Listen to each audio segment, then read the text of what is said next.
യുവാക്കളുടെ ഹാരമായിട്ട് നൂറയും യുവതികളുടെ ഹാരമായിട്ട് അനീഷും എന്ന് സരിക പറഞ്ഞതോടും കൂടി അനീഷെല്ലാം അവിടെ നിലയും വിളിയും കൂട്ടാണ്. അയ്യോ നൂറ എന്നെല്ലാം പറഞ്ഞുകൊണ്ട് രണ്ടുപേരും ഒരുപാട് സന്തോഷത്തിലാണ്. പുറത്ത് തങ്ങൾക്ക് നല്ല സപ്പോർട്ട് ഉണ്ടെന്ന് ഇപ്പോൾ രണ്ടുപേർക്കും മനസ്സിലായി. യുവാക്കളുടെ മനസ്സ് അനീഷ് കീഴടക്കിയെന്ന് ഷാനവാസ് അറിഞ്ഞതോടും കൂടി ഷാനവാസ് അവിടെ അനീഷിനിട്ട് നന്നായിട്ട് ആക്കി വിടുന്നുണ്ട്. അനീഷ് ഇപ്പൊ ചിന്തിക്കുന്നുണ്ടാകും, അങ്ങനെയാണെങ്കിൽ ഞാൻ എടുത്തു ചാടി പറയണ്ടായിരുന്നു എന്ന് പറഞ്ഞുകൊണ്ട് അനീഷിനായിട്ട് നന്നായിട്ട് കളിയാക്കുന്നുണ്ട്.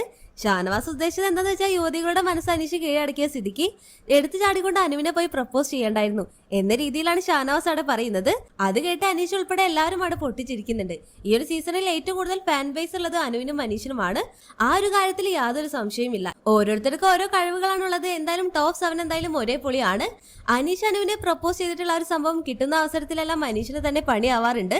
അതായത് അതും വെച്ചുകൊണ്ടാണ് പലരും ഇപ്പോൾ അനീഷിനെ കിട്ടുന്ന അവസരത്തിലെല്ലാം കളിയാക്കുന്നത്. കേട്ടു നിൽക്കാൻ പറ്റുന്ന രീതിയിലുള്ള കാര്യങ്ങളാണെങ്കിൽ അനീഷുമാണ് തമാശക്ക് എടുത്തുകൊണ്ട് അത് ചിരിച്ചു തള്ളും. അല്ലെങ്കിൽ അനീഷാണ് തക്ക മറുപടി തന്നെ കൊടുക്കാറുണ്ട്.